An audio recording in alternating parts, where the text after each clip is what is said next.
Hello, and welcome to the latest episode of the Scottish Running Podcast with myself, Sean Gaffney, and Pete Tucker is back. Pete wasn't here for the last one, but he's a busy man these days, and he is back today.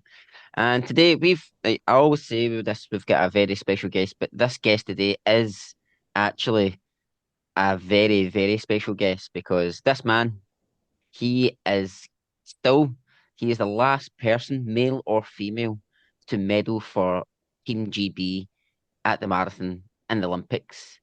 And that has been over 40 years now. And Charlie Spedding is that man who got the bronze medal at the LA Olympics in the marathon. And today he's here with us to tell us about his athletic story and that special day. So, first of all, Charlie, how are you? I'm very well, thank you, and thank you very much for inviting me on your podcast.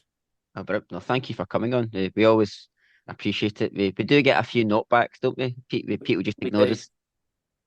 We do, and like you say, Sean, we're very privileged to have Charlie with us today. I mean, like you say, we're not even enough time to talk about his full career. So we'll touch on some of the highlights and a few stories, and obviously a bit about his early life career and training, which we're all interested to hear about. But yeah, thanks for coming on, Charlie.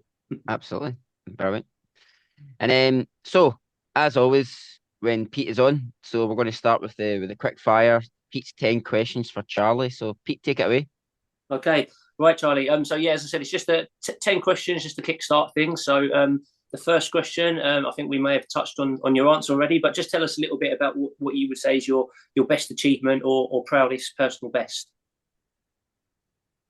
Well, I've got a few things which I'm proud of, but most definitely the Olympic marathon medal in Los Angeles in 1984. That is without doubt my best achievement, and I also think I ran the best race I ever ran to get it as well. So yeah, that is number one. Brilliant. Okay, good. That's a good place to start. Okay, we're obviously going to talk a little bit about that as we go on. And just moving on though, your favourite male athlete. Oh gosh, so many. Well, actually, Carlos Lopez, who won that Olympic marathon, I Yeah, always admired him hugely beforehand, and thought he was great. And the way he ran away from me so fast towards the end of that marathon, yeah. uh, just really emphasized how brilliant he was. He wasn't a guy blessed with sprint finish like myself, so he didn't win as many things as perhaps other people did, but he was Yeah, a fantastic runner. brilliant. No, great shout. And again, that yeah, obviously brings that whole 1984 experience brings it all together there. And obviously a different era to some of our other guests we've had on. So we've not had that name mentioned before. So it's good to have a different name pop up on the male athlete stakes. So moving on, favorite female athlete. Um, ooh, that's very difficult. Put you on the spot. Um, well, I've got quite a long list out. Ingrid Christiansen, so Okay. so same era. I'll say it because I remember her winning the European Championship when she wasn't fit, but she'd already won big races, and she went into that race knowing she wasn't fit. So after 2 laps, she just took off into the lead, got a big gap, and everyone behind her thought, "Oh, Christensen's been kidding us about her fitness." Yeah. And she absolutely dragged herself around that race, and won because she psyched the others out and made them think she was fit, which Brilliant. I Yeah. thought was absolutely brilliant. What year was that, Charlie? Sorry. Oh, I can't. It would be late 1980s. Right. Yeah. Okay. Brilliant. Okay. And then yeah. So next one, who's your favourite football team if you follow your football? Well, it is Sunderland. Okay. My father was a Sunderland supporter, and his father was a Sunderland supporter, so I really had no choice. It there's a saying among Sunderland supporters, which is, "It's the hope I can't stand." But, constantly frustrating to watch, but and especially last night because they were on the television last night and they were playing away to Burnley, and they managed to fail to score both the penalties they got and got Oh a no. 0-0 draw. But Okay. anyway, my wife and I are both season ticket holders there, so we go and punish ourselves once a fortnight and go and watch them. Good stuff. Well, that's interesting to hear. Yeah, we'll maybe chat a bit about that as well. One of my good friends is a Sunderland fan, actually. So, yeah, I'm sure he can relate to exactly what you've just said about the hope, etc. And just another little one there. We maybe talk about this later, but I actually went to school with someone who managed Sunderland fairly recently. As you can work that out from my accent, but we'll come on to that. Anyway, right. So many of them. Yeah, exactly. I know they've been going through them, haven't they? Okay. Next question. So, what's your favourite movie? Well, the one that came into my mind when you said that was Shawshank Redemption. Again, Brilliant. we're going back in time with every question you ask me. No, So yeah, we love that. That's fine. I mean, I'm a little bit. I think I'm somewhere in the middle between yourself and Sean. So Sean's just a young whippersnapper. I don't know if he even knows if he's heard of Shawshank Redemption. No, I know he has, but no, that's a great shout. He's more into Lord of the Rings and that sort of thing, you know. Right. Okay, moving on. The most interesting person you've met through running. Oh, That's going to be a tough one because I'm guessing you've met a few. oh my goodness.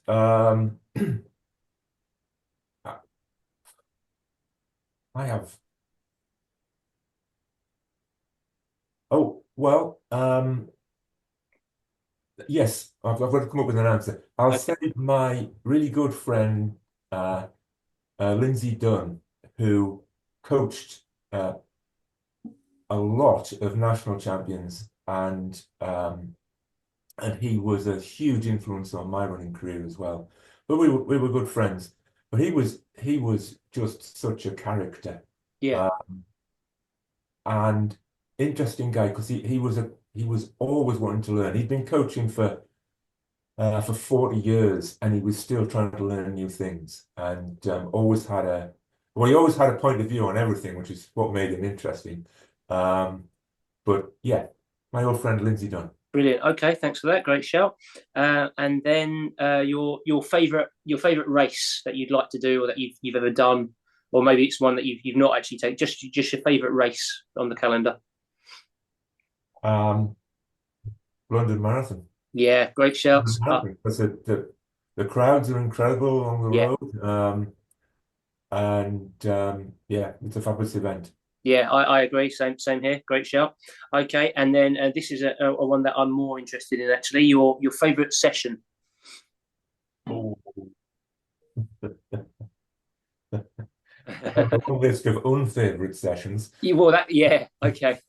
My favourite session actually. Well, let's go back to Lindsay Dunn. When I was still running on the track, he used to set me a session where I didn't know what I was going to do, so I would warm up, and as I jogged towards the line to start, he'd tell me what I had to run. Right.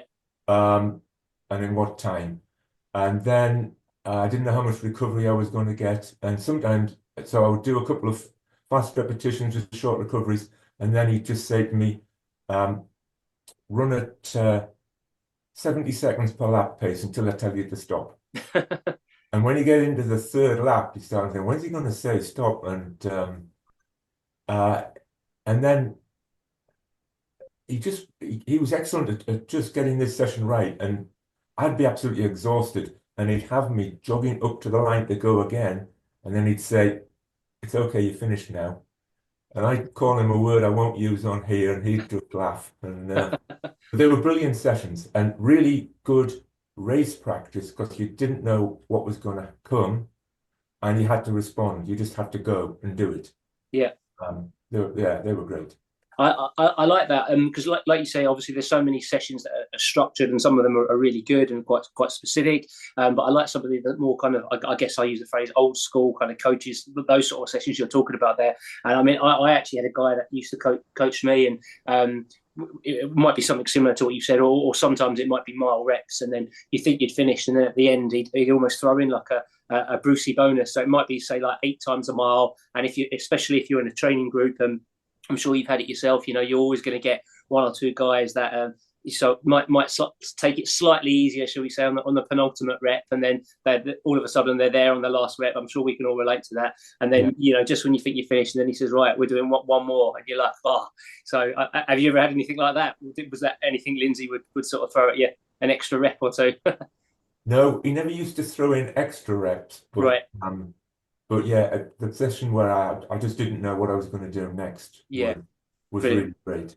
Good stuff. Okay. And next question: what's your favourite food?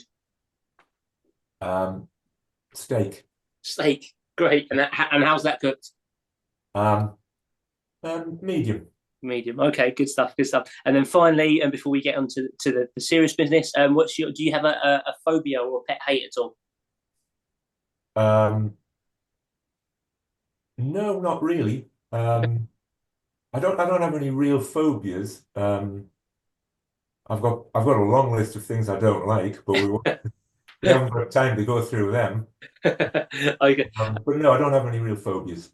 Would that be Newcastle fans in there at all by any No, chance? no, I was thinking more.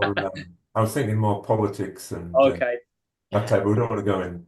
We'll No, go down that road. maybe not. Well, we can read your books anyway. So, okay, back over to you, Sean. I'll let you take it from here, and then I'll come back in a bit. So that was good. A wee insight into what Charlie likes and what he doesn't. And so as we start with all our guests, so Charlie, how did your running career start? So were you a junior or did you take it up quite late at all? Well, like most people, I would imagine, I started running at school. There was sort of some compulsory cross-country runs and things, which were fairly short, but um, I did quite well at those, and it was really one of the first things I'd ever been any good at, or better than most other people, and I kind of liked it right from the start. And then I so when we had when we did athletics, I used to try really hard. I think it came down to just trying hard, and lots of the kids didn't try hard. At school, that was kind of how it worked. So I was having success at that, which made me more confident at it and made me enjoy it more. So I even at school, I was doing a little bit of training on my own, just going for runs and stuff to be better. And I very quickly got better. And I thought, well, this is great. You do some training, you get better. Um, just keep doing this and I'll get better and better. So they're quite correct, but very kind of naive attitude I had. And so it started there. And I, I I was doing well in my school, and then running against other schools, I did quite well, and it just built from there. And then when I was 16, I decided I was going to take it seriously and joined a running club. I joined Gateshead Harriers and started doing running in youth road races and relays and cross country stuff. And then I was hooked. I was into the sport properly, and I wanted to be a runner. And it very slowly developed from there. Well, I was quite good, but never the best in even in the Northeast. But I had people like Mike McLeod to run against. Yeah. And I ran a lot of youth road races where I would lead all the way until the last 100 yards, and Mike McLeod would go past me. I mean, he won an Olympic 10,000 meter medal. He'd go past me so fast it looked like I was going backwards. His sprint finish was just incredible. But that was how it started, and it developed from there. And it took me a very, very long time to reach my best, but it's a process of slowly getting better. And you have steps where you go forward, and then you get an injury, and you go backwards, and you start again, and you go through that cycle of you've improved, and then you plateau. And it's easy to see how people can get frustrated with it, but I did get very frustrated at times when I was having problems.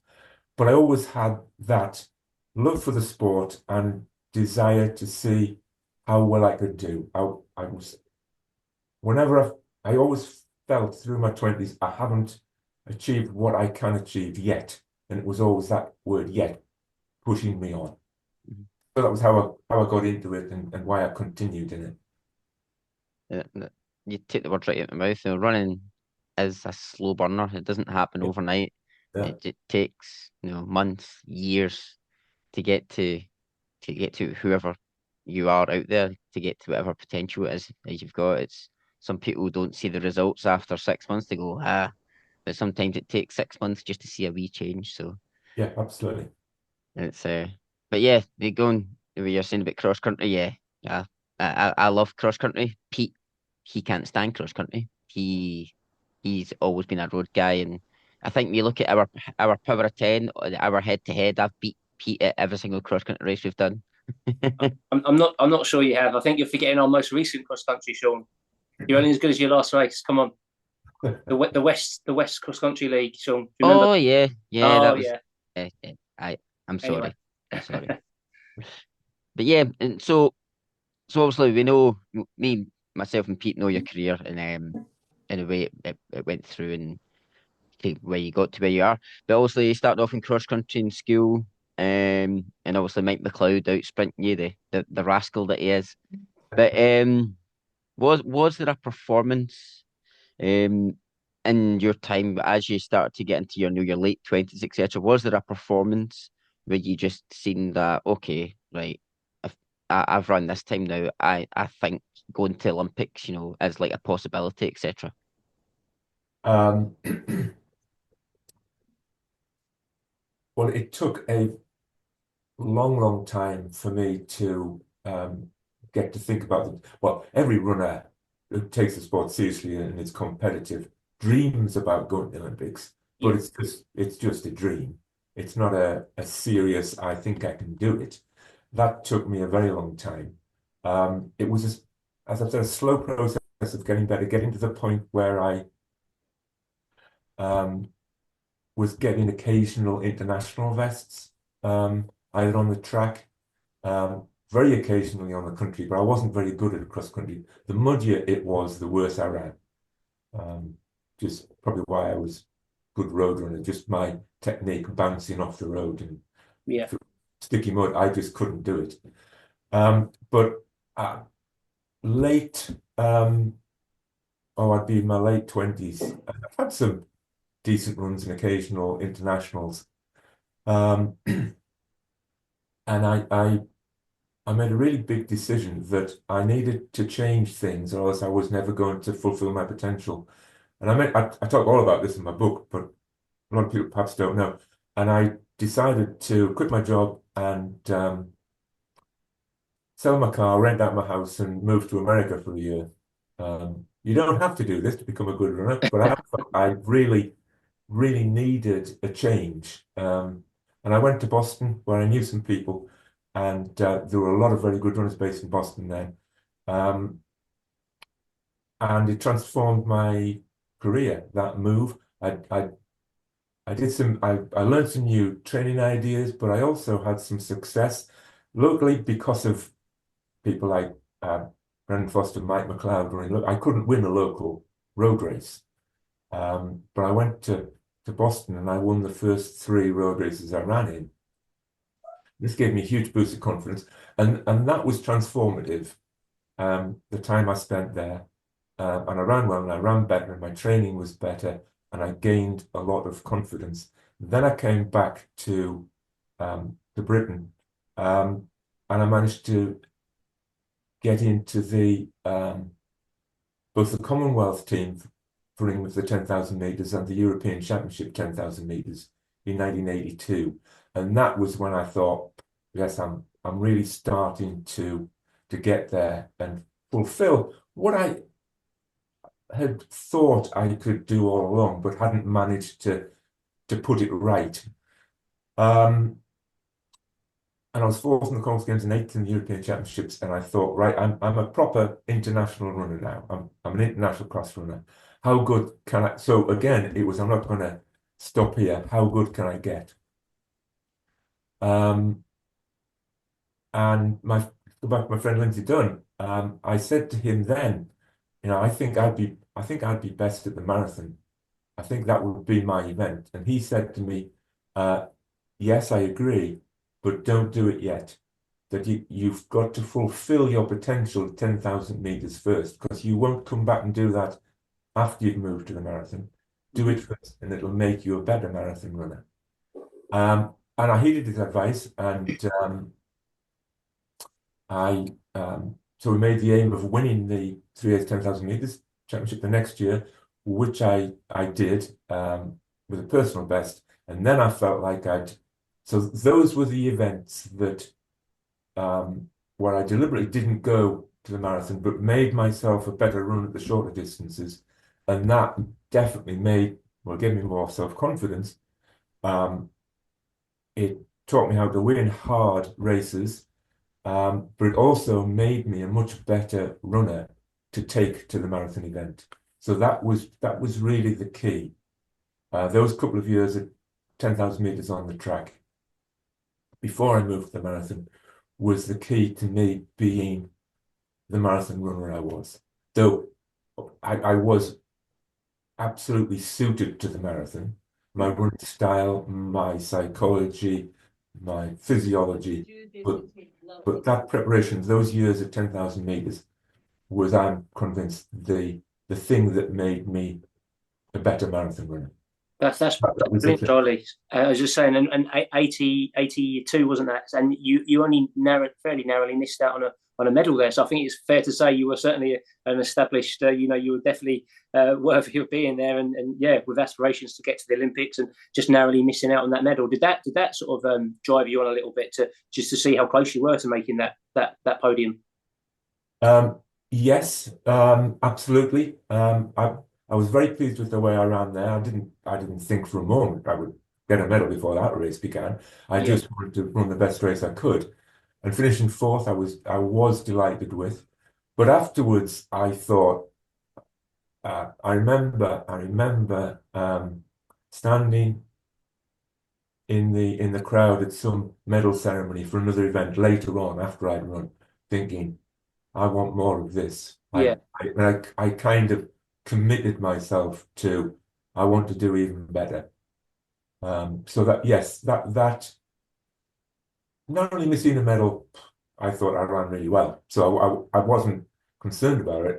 That was the highest achievement I reached at that point in my career. To that point, yeah. Fourth in the Commonwealth Games. Yeah. If I'd never run again, I'd have been pretty happy with that. But I was still driven on to see, well, what else can I do? Well, yeah, and then like you touched on there in the following year down to South East London, Crystal Palace, and that must have been great. 25 laps. That was the 3As, wasn't it, that year? Yes. 83? 83. Yeah, I had made that my goal for the entire year. I actually had one of those wall planners on my wall, which has every month on a little bit.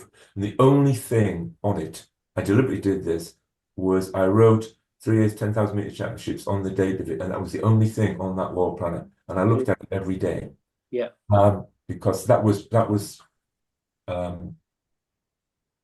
my goal, and I wanted to achieve that, to win a national title on the track.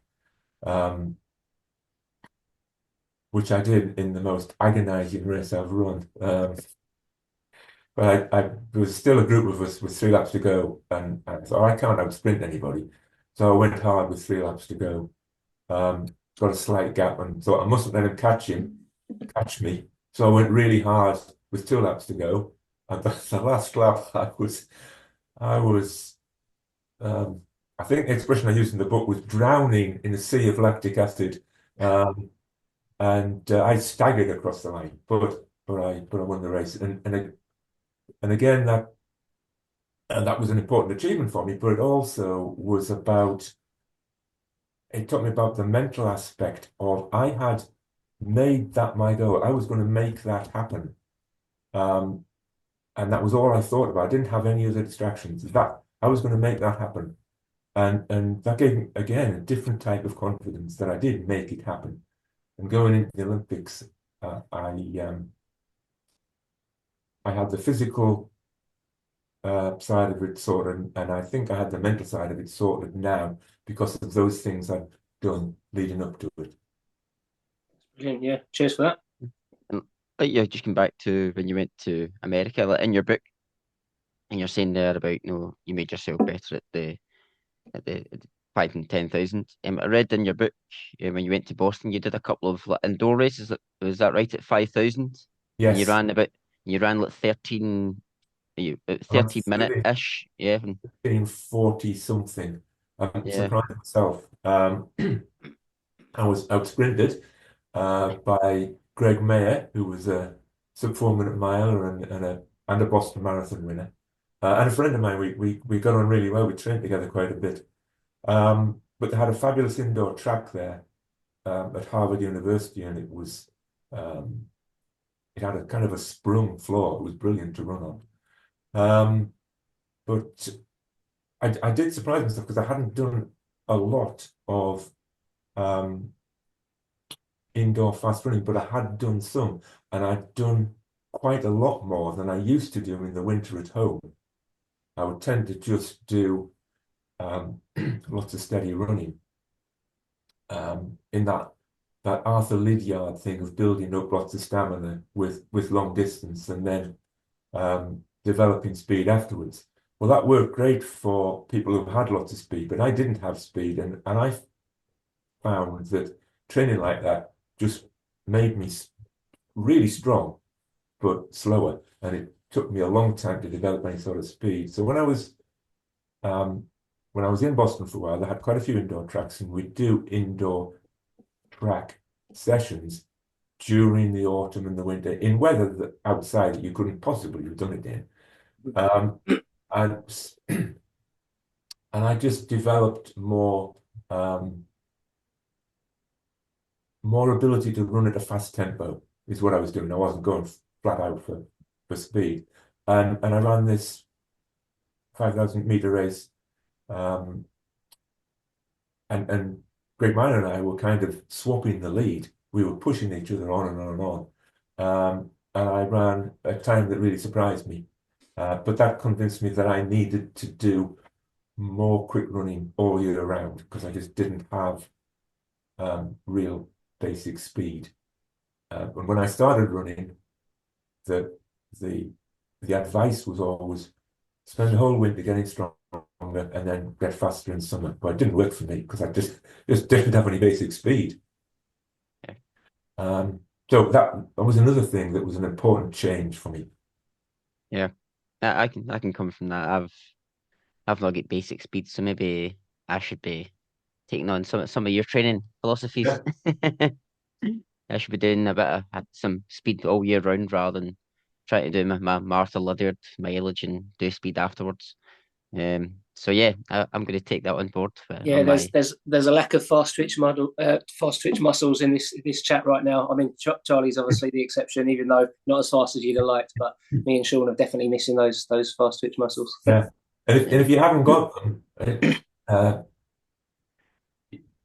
your training will make very little difference to how fast you can sprint at the end of a race. Yeah. You've got to build on your strengths. Not ignore it completely, but you got to build on your strengths. Yeah. So just while we only just going off the subject slightly there, just because we're talking about fast twitch muscles and the speed, like you say, you never considered yourself as someone that was going to win many sort of sprint finishes. And just going back to well, we haven't really commented too much, but talking about the London Marathon, obviously the three of us have all done it with varying outcomes. Just tell us a little bit about the last, your favourite part of the course, and I'm just thinking from my own personal experience, like that last 5K for me, and then when you're getting onto the embankment, and then as you turn into the Mall, did you have, how was that when you turned into the Mall? I'm not sure at what point you had the marathon won, on your debut. To tell us a little bit about that. Well, the course was different then. We used to finish on Westminster Bridge. All right. We'd run along the Mall the other direction and turn left at Buckingham Palace and down and onto Westminster Bridge is what the course was. That was a fascinating race for me. My training told me I thought I could run 2 hours and 10 minutes from my training. I thought, well, if I do that, I've got a chance of getting in the Olympic team. And if people run faster than that, I probably wouldn't beat them no matter how I ran it. And there were a lot of people in with a chance of making that team, and a lot of them went off quite fast with couple of African guys who were in there. We didn't have pacemakers then, but Jumari Kanga was one of the guys who was one of the favourites for a medal in the Olympic marathon, and he went off quite hard, and lots of people went with him, and I just ran to my watch. And I thought, I'm going to run even pace for 2:10 and see what happens. And when we got to halfway, I wasn't in the lead group, I wasn't in the second group, I was in the third group. Right. But I was on course. And then after halfway, um, you have to raise the effort slightly, but probably the pace stays the same. I started picking off people who'd gone too fast and dropping off, and that was actually my favorite bit. Yeah. I'm Yeah. running along. I'm working hard. I'm tired, but I am moving nicely, and I'm not in trouble. And you can see these guys in front slowing down, and you catch one, and then you can see another one, and you catch that one, and eventually get right to the front at about 18 or 19 miles. And that was when I thought, I'm going to win this race because these guys are more tired than I am. I took the lead just before 20 miles. Okay. I think the favorite part of my race is definitely crossing the line. That Yeah. is definitely the favorite part. But in terms of running it, it was out there at about 20 miles when yeah, I was tired, but I was feeling confident and feeling strong, and was sure that I'd got my training right and my tactics right. And it was and Jimmy kind of liked to do these surges, and he would surge away, and I'd keep running the same pace, and he'd drift back to me, and surge away, and he'd drift back. And I was quite enjoying that. I was thinking, carry on, just wear yourself out. And then at one point he drifted back, and when he kind of got back, and I picked up the pace and went away from him, and that was it. I was away. Running along the embankment was good. Quite a lot of crowds. I was confident I was going to win. People cheering me on. That was nice. But you're at 23 miles or something like that, and no matter how well you're running, that you are tired and it's hurting. And you've got to concentrate and hold it all together. But yeah, I've got lots of happy memories of different bits of that race where it just went well. And I've always said to lots of people that competitive sport is often about successful competitive sport is often about making the right decisions when you're under pressure. Mhm. And I think I made the right decisions in that race throughout, not going with too fast a pace. Yeah. And going away, moving away at the right moment. Yeah, you've got to, in all long distance events, you've got to have a plan of what you're going to do, but you've also got to be entirely flexible that you can change your plan if it's not working. Yeah. Yeah. No, that's great. I mean, and 209.57, obviously, so pretty close to that 210 target. That's not bad, is it? Well, yeah, I was pretty pleased when I saw the time. I aimed to run 2:10. It was Yeah. 57. Yeah. And then obviously, I mean, I'm just look. Obviously, I've not seen the splits for myself, but I don't know how even or consistent the pacing was. And obviously, later on, when you did get to the Olympics in Los Angeles, 209.58. So within two marathons in the same year, within a second of each other, that's impressive in itself. No matter what the event is. Yeah, very different races run very differently in very different conditions. But yeah, I guess that was my level. I think what's even more impressive, in 1984, it was a very successful year for you in terms of marathons because obviously you won the Houston Marathon, you won London, then you medaled at the Olympics Yeah. in the LA, which we will get onto. But that Houston Marathon, I have never when I obviously just wanted to find out more races that you had won. That Houston Marathon, that there's a quote saying Charlie Spedding won it by the thickness of a vest. And I don't think I've ever seen someone win a marathon by the thickness of a vest. You say you've not got a sprint, but tell us what Well, happened that day, Charlie.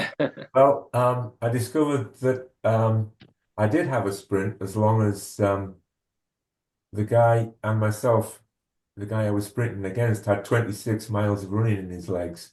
Um, he was another, he was an Italian marathon runner. Massimo Magnani was his name. Um, he had, I'd gone there just trying out the marathon. It was in January of 1984. I was just going to try the marathon, see if it was going to work for me. I'd won the 3A's 10,000 meters the summer before, and I thought if I run a marathon in January and it's not for me, I've still got time to try to make the team at 10,000 meters.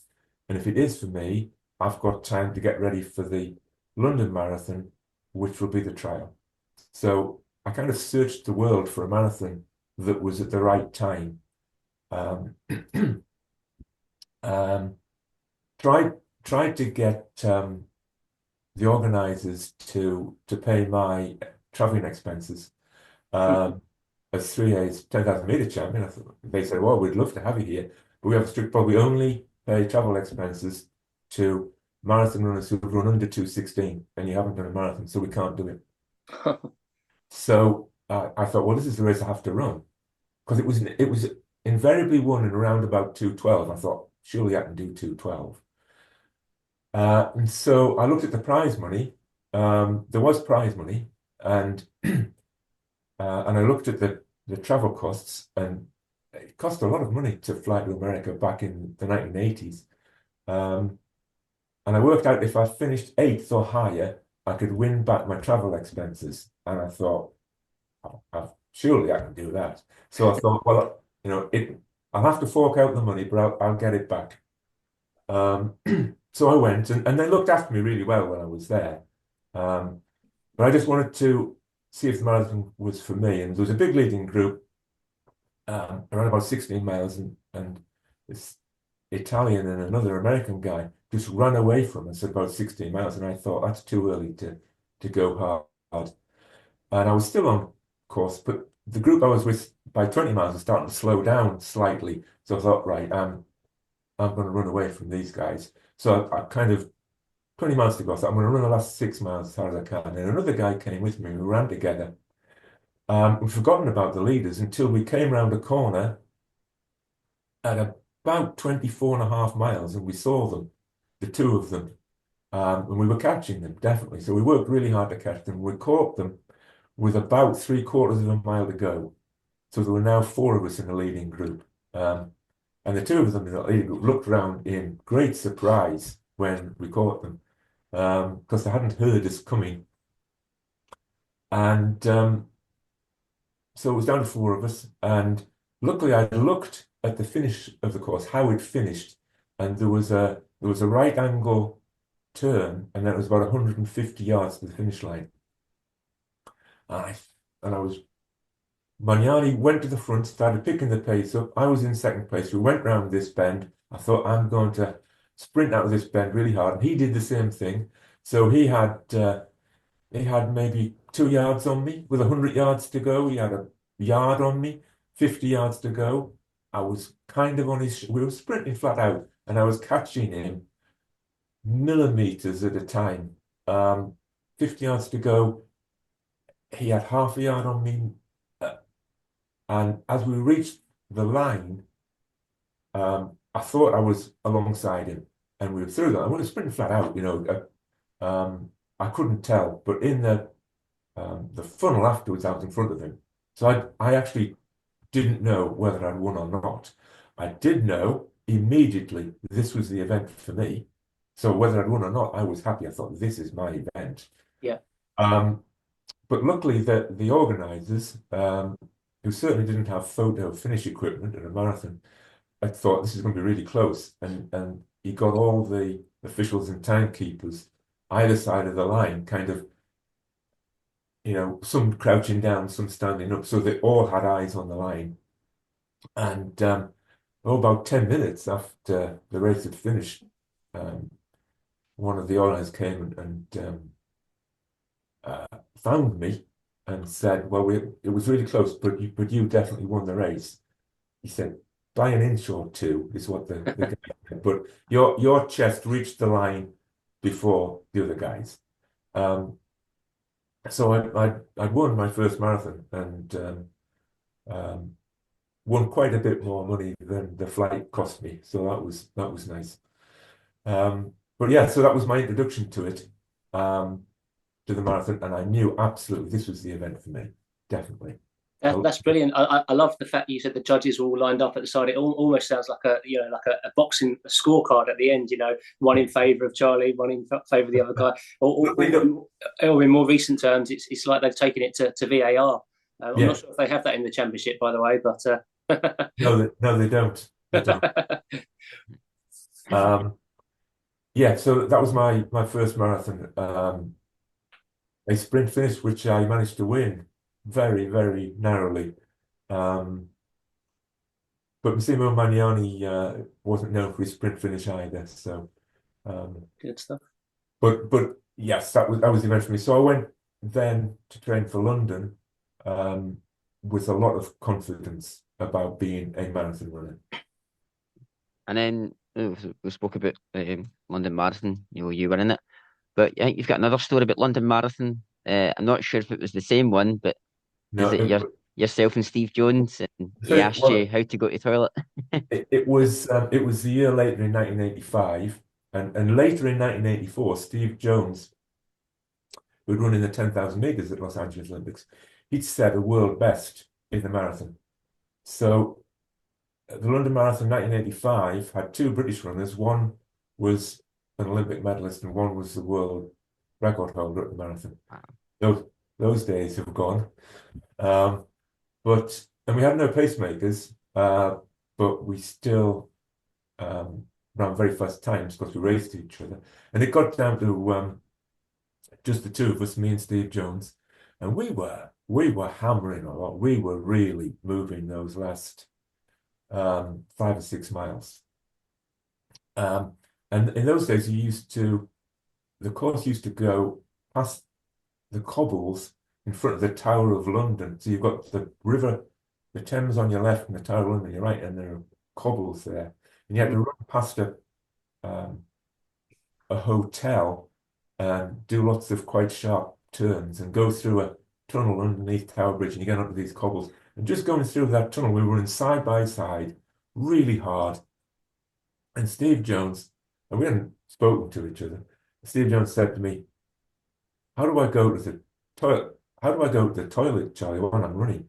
Those aren't the words he used. He was, but that's what he said to me, and I was astounded for a moment. And then I said, "Well, you'll have to stop, Steve." And we ran on for another 50 yards or so, and he disappeared out of my peripheral vision. And I didn't want to really turn around to see what had happened, but I turned my head slightly and I couldn't see him. And I thought, oh, he has stopped. And I thought, I need to try and push on to make the best of my gap. Yeah. Which I tried to do, but we were going so hard. Working hard, it didn't really make me go any faster.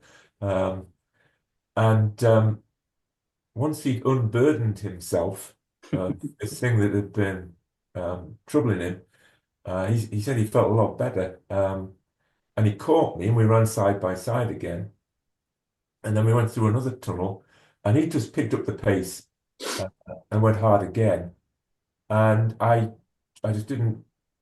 I tried it with him, but I just didn't have it. I thought, if I go harder, I'm in danger of losing it. I'm at the red line, is what it felt like. And you can run at the red line, but you mustn't go over it. And I think all distance runners know what I mean by that. This point of effort. Well, it's hard, but you're holding it, and you can hold it.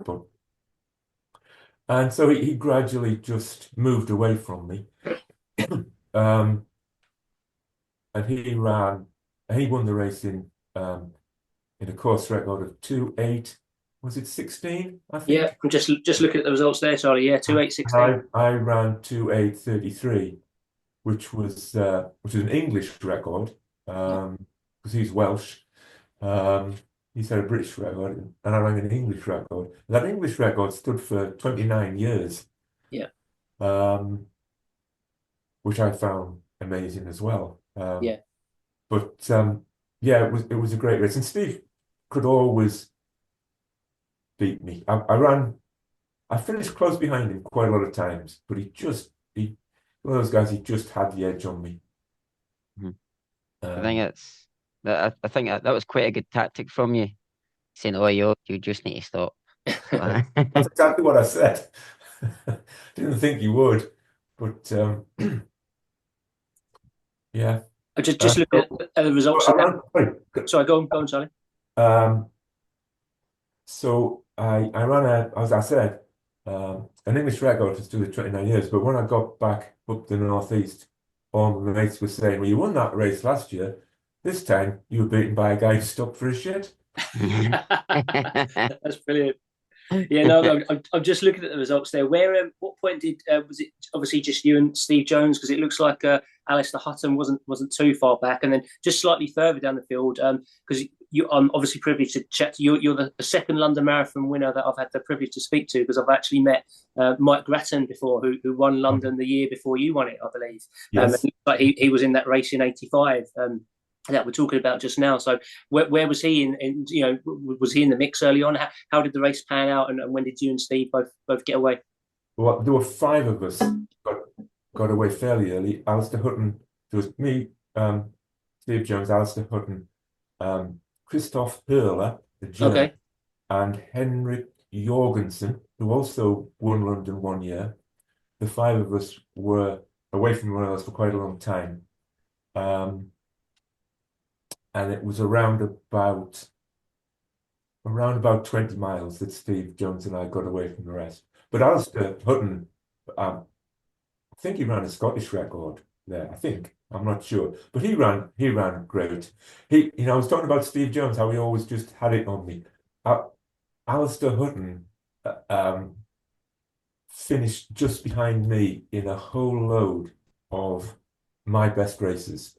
Right. I just had something on Alistair, but I had to run some best races I ever ran to beat him. But he would say the same thing about me that I said about Steve Jones earlier. That flipping Charlie Spedding used to always be just in front of me. But yes, it was so on the podium, London Marathon, there was a Welshman, an Englishman, and a Scotsman who'd all run national records. Brilliant. That's probably the last time that ever happened. I would think. Yeah. I've seen it before the call. Obviously, we're going to start talking about the LA Olympics. Yes, let's move on to that. About your race there. But like you're saying, the Steve Jones ran a British record, a Welsh record, and then I was second in an English record. Like those days are gone. I was like, well, there's been no one who's medalled at the Olympics, male or female, since yourself, and also in the women's in the 10,000. There's been no one who's medalled since Liz McColgan in 1988 in Seoul. So that'll be by the next Olympics. That'll be another 40 years. So Yeah. But I don't think it's just before we move on to you talking about the LA Olympic races, it's not a criticism of Scottish running, Welsh, or UK running in general. I think just the Africans have just dominated since the late 80s, 90s. They've just dominated most events. They have so completely dominated it. I mean, when I was running, there were a few really good African runners, but they were just there among all the other nations. But since then, or a few years later, they have completely dominated. They've dominated it to such an extent and moved it on so much that someone like myself, who took a long time to develop, would probably think this is pointless because I'm never going to reach the top level. Yeah. Because these African runners are just something else, and that's what it's become. And I guess it's great for them, it's not great for to have one small group of nations completely dominating sport isn't good for the sport globally. Yeah. It's people from other countries think, well, I've got no chance of beating these people or even getting among them. So what's the point? And also, just in a matter of spectators viewing it, everyone, if you're just a casual athletics fan, you want someone to root for, Yeah. and you need some sort of connection. And I know a lot of people who say, well, it's just another Kenyan runner, and I don't know one from another. Now, if you're really keen on the sport, you'll know the names of some of the best ones. But it has changed. It has changed the sport as a spectator sport and as a competitive event as well. I mean, luckily we're still gonna have world champions at 1,500 meters. At the moment, we've got great runners, world-class runners at those sort of events, both men and women. But at 10,000 meters and the marathon, it is totally dominated, and I don't know. I don't know what we can do about it. I don't think Yeah, we can do anything about it. yeah, yeah. We did have I don't know, a Mo Farah, but obviously, time goes on. Well, yeah, I mean, Mo was a British citizen, but his heritage was African as well. Mhm. Yeah, So anyway, particularly. it's still a great sport, but trying for British runners to try and win medals in distance events, it's become it was always hard, but it's even harder now. Oh yeah, yeah, completely agree. Well, I mean, there could be obviously we could talk about the various factors for hours. There's so many different reasons as to why this could be, both positive and negative, I guess. And I mean, I've not read your book, obviously, about the health and happiness, and you talk a lot about. Obviously, I think it's fair to say diet and nutrition is a key thing that you've talked about. So I'm just wondering how much of that. I mean, I think correct me if I'm wrong. I think you said that's probably one of the main key aspects, and obviously, just their lifestyle as well is completely different. A lot less distractions to what we have over in this part of the world. So yeah, so many factors, and then we also know obviously the advances in technology and whether there's any other factors as well, which could be a bit more controversial, but lots of stuff there to talk about. There are, but I think one of the main factors is that being a successful athlete in Kenya, which is still a very poor country for most people, can completely transform your life. Yeah, You could make enough money to utterly transform your life by being a good runner. And there aren't a lot of other opportunities in sports to do things for youngsters. So I suspect in Kenya and in Ethiopia, everybody tries to be a runner, yeah, which means that all of the talent is found. There must be loads of talent in Britain, and the people just never try the sport or never yeah. introduced to it. In places like Kenya and Ethiopia, they all try it. Every single person tries it, and it's held in very high esteem. There are great rewards for it, and so I think they just uncover all the talent they've got. Yeah, I think, like you said, that's probably the starting point. Do you know what I mean? Like you say, on the balance probabilities, even if, like you say, if you've got all of those numbers, if you put all the the names in the hat, then you're going to get one that comes out, sort of thing. So, like you say, there are a lot of talented guys in other parts of the world that go off and try different things. There's so many more options. Obviously, Yeah. clearly in the UK, we're obsessed with football, but yeah, even now, I mean, it's probably the same when you were running, but we see a lot of guys that come into the sport a bit later. Even like, I mean, more recent, like, I'm just off the top of my head, like a guy like Steve Way, for example, who only took up running later on and then ended up making it to major championships. But so many talented guys, and you still see people come into the sport a bit later and then still running personal bests over the marathon into their early, mid, maybe even late 40s. So, but yeah, like you say, it's just a totally different way of life over there. Yes. Yeah. Yep. So, Charlie, the LA Olympics, the marathon, the bronze medal. I think I loved reading it. I loved the first chapter in the book where you talk about it, and then then it switches into your earlier life. But I just think one of my favorite bits in that when you're describing about when you're in the call room, etc., and there's loads and loads and loads of world class runners. You're stand beside everyone's trying to loosen off, relax, and the one thing you are you're not just a world class runner. You're a very smart man as well. You in those you made the right decisions at the pressure moments, and that's a pressure moment even before you run an Olympic marathon. And you had one look outside. It was scorching. It was very, very, very warm, and you could see all these world class guys doing a big warm up, and you're just like yourself.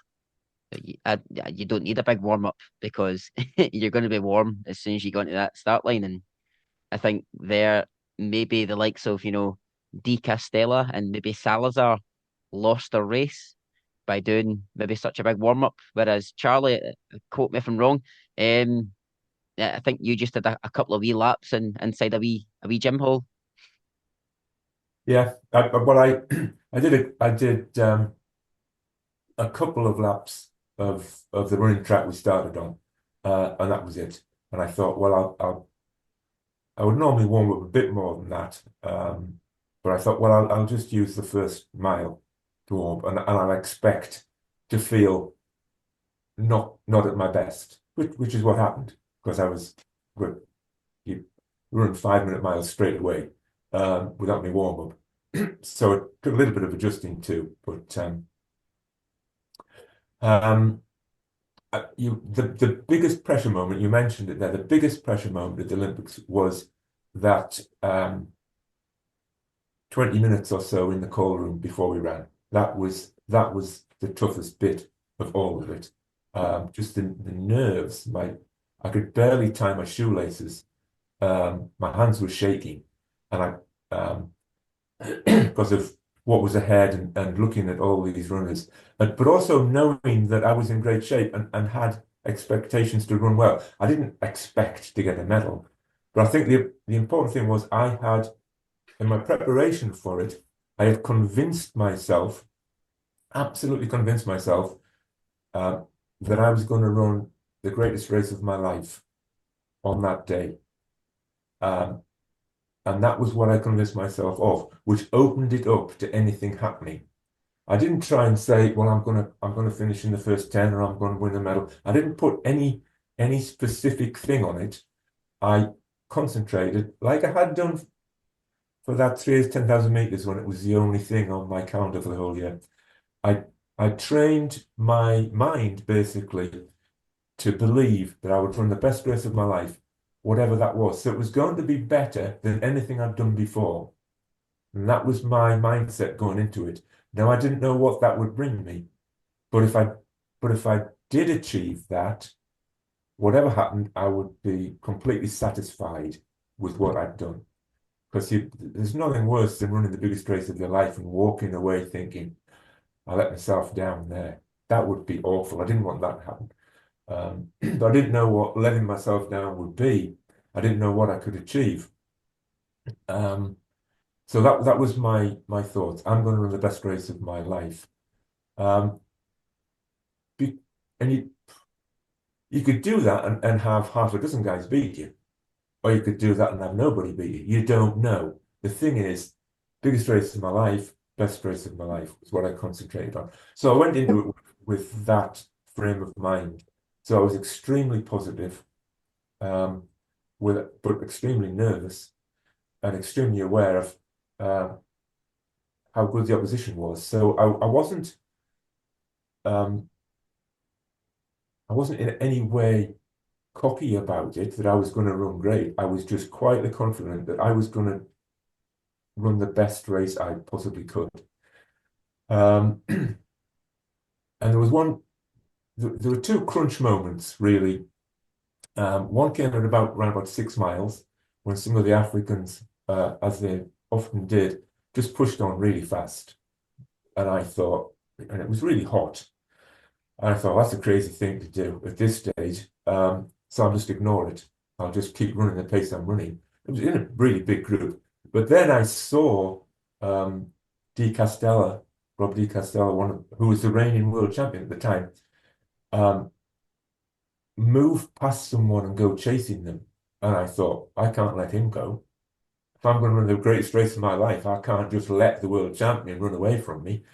So I thought, right, I've got to go with it. And I picked up, and I had to run really quite hard for a whole mile, maybe a mile and a half, to get onto this leading group that had formed.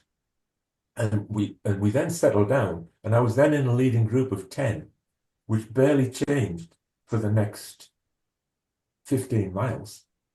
So I was in that, and everybody else that hadn't gone with it were then struggling to catch up, and they couldn't, because we were a group of 10 running together, and we were maintaining a decent pace because we were a tight group, and people trying to catch us were trying to have to do it by themselves. So I then, as the miles went by, I started to feel better and better, because I thought, I'm already in the first 10 and I'm feeling fine.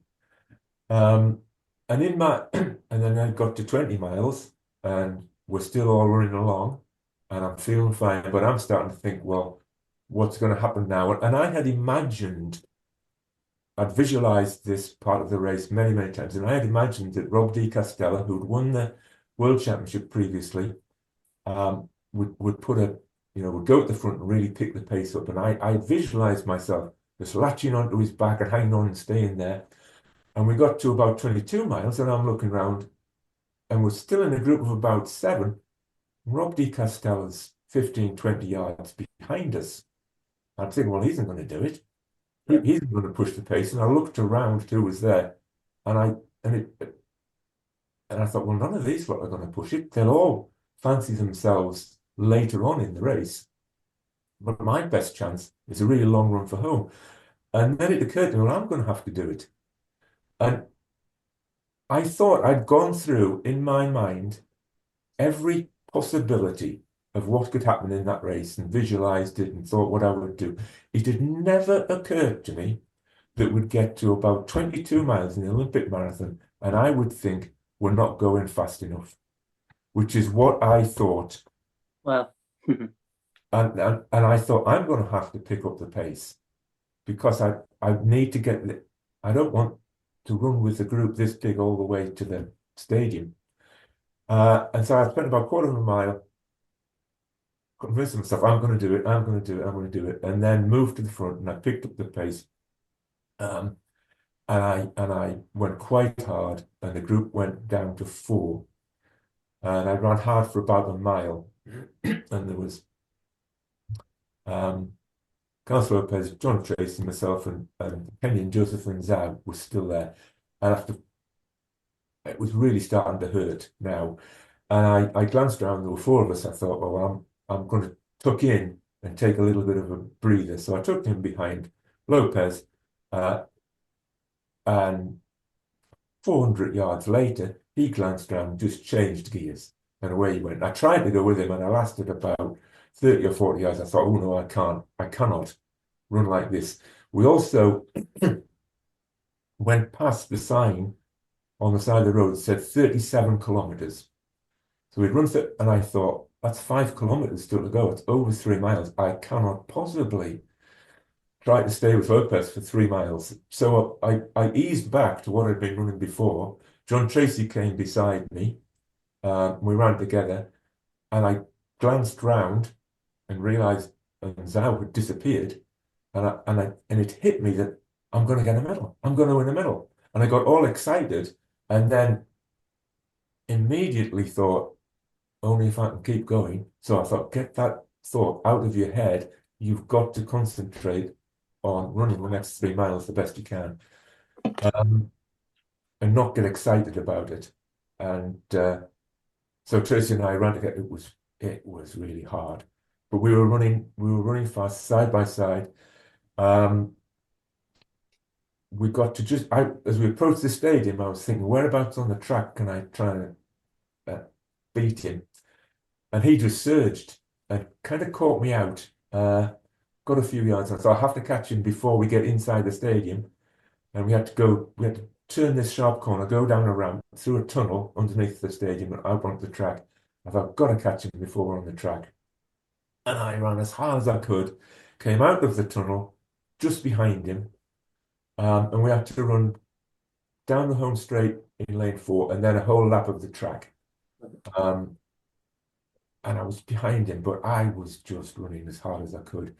And we got into the back straight, 200 meters to go, and he surged again, and I had absolutely no more gears, and he beat me by 2 seconds. Yeah. And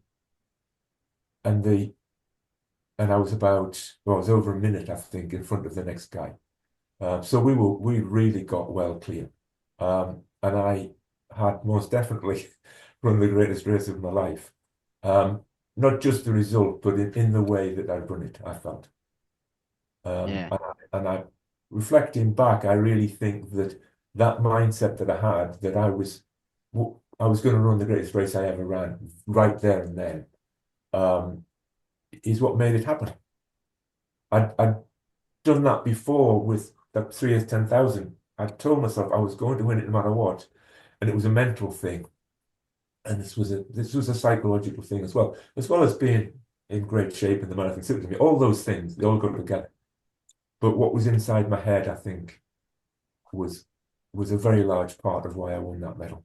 That's brilliant, and to execute it on that day, like you said, you've clearly visualized it, so you put every sort of possibility through your mind as to what could happen, even talking about Castella, and then that didn't change, and then you've got to look at a plan B perhaps and change it as the race goes on, but to actually execute it on the biggest stage, that's amazing. And even with all those things, all the preparation you've done there, as you know, there's also so many other variables that can happen. So you've obviously had to deal with all of those. So just how, because I was just looking through the results, and I think there was quite a few people that DNF'd there. I mean, obviously you had Hugh Jones running with you. Was it a guy, Jeff Smith? I think he DNF'd, and there was a number of them that didn't finish. So just what were the conditions exactly like? How warm was it? It was luckily it wasn't too humid, but the sun was still shining, so the sun was shining, and it was in America. They I think they still use Fahrenheit, and it was about 84 degrees Fahrenheit, which is high 20s, I think.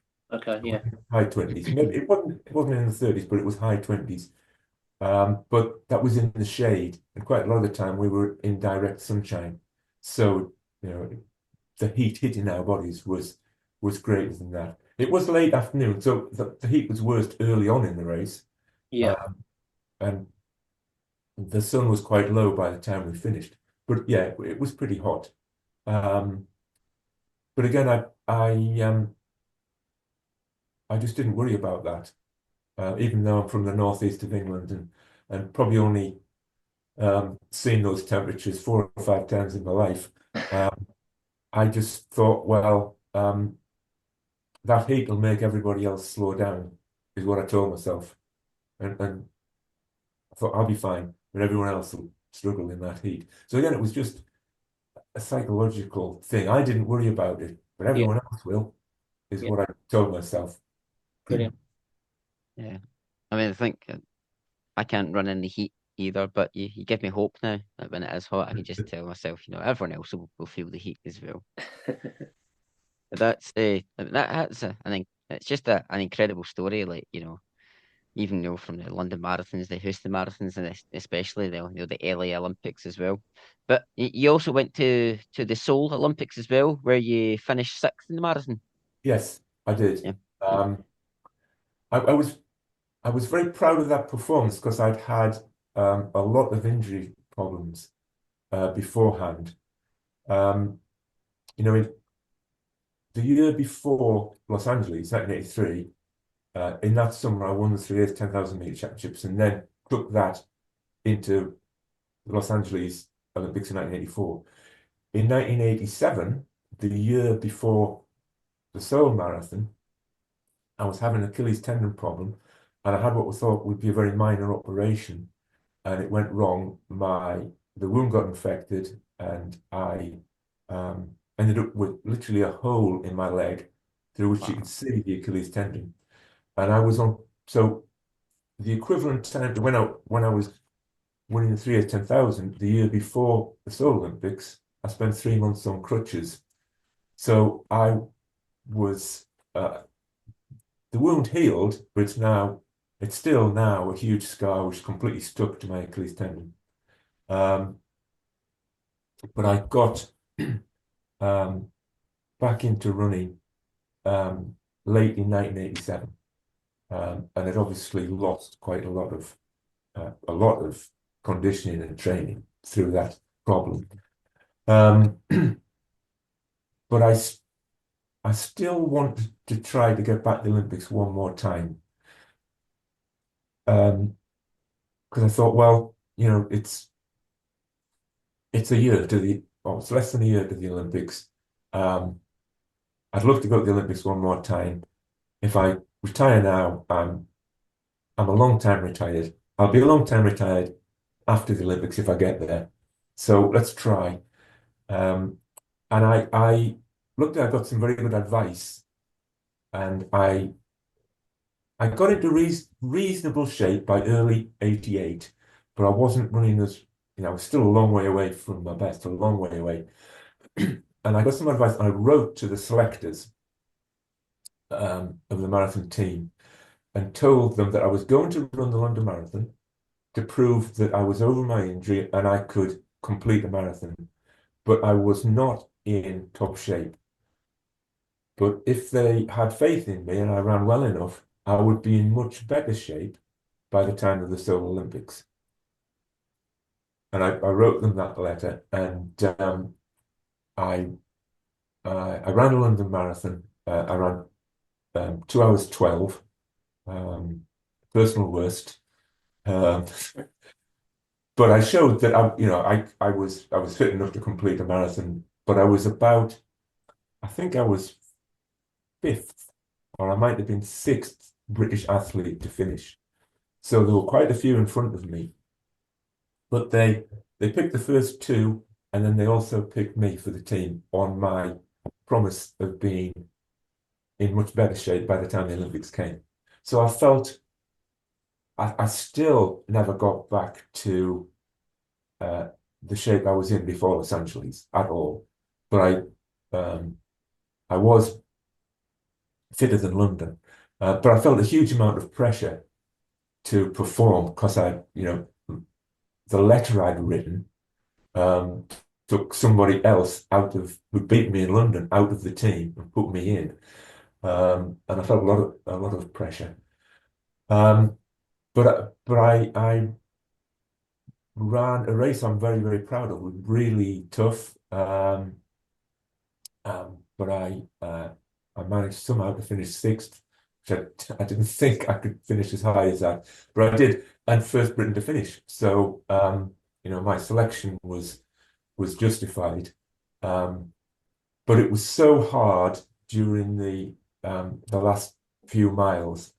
I actually made a pact with myself that said, if I can just finish, I was that struggling that badly. If I can just finish and keep going, I'll never run another marathon. I promised myself. This is it.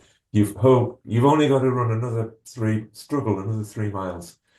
And then, of course, after I finished sixth in the Olympics, lots of people were saying, if you're running this well, you don't want to retire now. Yeah. And I was persuaded to try to run London again. But and the annoying thing was there was a lot more money in it by 1989, and I was offered more appearance money than I'd ever been offered to run in 1989. And there were people who would run to halfway with an injury and then pretend they got injured at that moment to get their appearance fee. But I couldn't do that, and I wasn't fit enough. I just knew I wasn't fit enough, and I pulled out. Right. And my running career kind of fizzled out. I remember, and it came to an end one day on a training run, just an ordinary, nothing special, just a training run near home. And there was this hill on it that I ran up, and normally I would just not even notice it. And I ran up this hill and I struggled to get up it. The thought hit me that I am never going to be better in the future than I have been in the past. And before I'd finished that run, I thought there's no point in keeping competing. So I just retired. Because the whole drive that kept me going for 20 years was, can I be better? And I knew for certain then I couldn't. So Wow. How many times? How many times did you do London, Charlie? Was it 4 times? Or was it more? I did it 4 times. Yes. Yeah. The first 2 were definitely the best. Yeah. No, do you know? It's only just recently because I was just out on a run with a friend of mine, and we were talking about the London Marathon, and based on the fact you've just said there that you ran a personal worst of 2:12 at the Olympics, I feel slightly embarrassed now with what I'm about to say. But my friend was talking to me about how many times I've run under 2:30 at London, and how many people have done that, and how many times, sort of thing, or sort of how many people have run under 2:30 the most times. So I was actually just starting to compile a list there. So in more recent years, I mean, there's a guy, Paul Martinetti, has run 9 sub 2:30 marathons. But as I said, for yourself, I should be probably asking you more, how many times have you run under 2:10? But I mean, I know there was one marginally outside of that. But yeah, as I said, interested to see the consistency there. But your pace is slightly different to mine, so it's just impressive though that consistency you've achieved. And do you think you could run another London close to 2:30 at the moment, Charlie? What do you think? Absolutely not. And I've got absolutely no interest in trying either. Fair enough. And don't belittle your 2:30, your sub 2:30s. You've got to be a good runner to do that. Thank you. What about a 2:44, Charlie? Oh, that's rubbish. Brilliant. We're going to get that as a quote. Sorry, Sean. This has been a great episode, and it's been again, thank you for coming on.